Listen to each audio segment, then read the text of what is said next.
Arimbi, kenapa kamu kok mau jadi istri saya?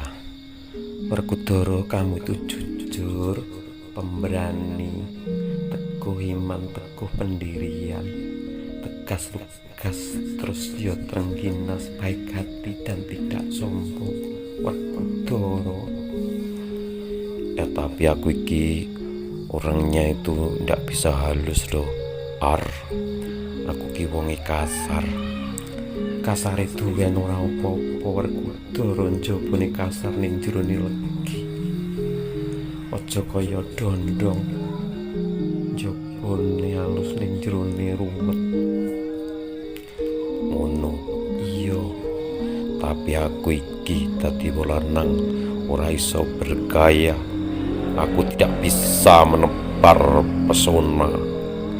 Aku ora iso ngerayu, Arimbi. Rayuan gombal dikaya apa, Werkudara? Ya wis Werkudara, aja mbok terus nggonmu ngelek-ngelek dirimu.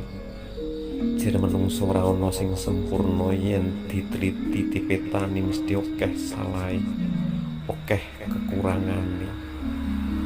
Sing jelas kowe sawijining satriya sing pideksara.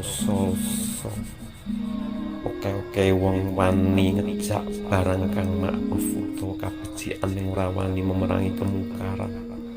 Ya gini, kamu itu sangat kuat dan kamu berani dalam menegakkan kebenaran dan keadilan.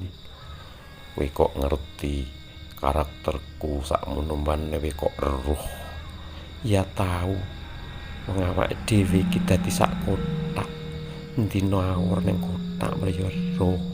Ki aku ya sering ndelok wayang, Werkudara, makanya saya tahu kamu semuanya. Oh no ye, iya no. Ya wis, yen ngono kowe bojoku tenan, Arimbi.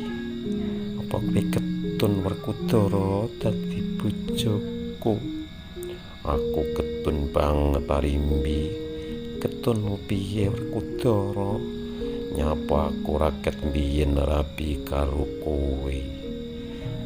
Cie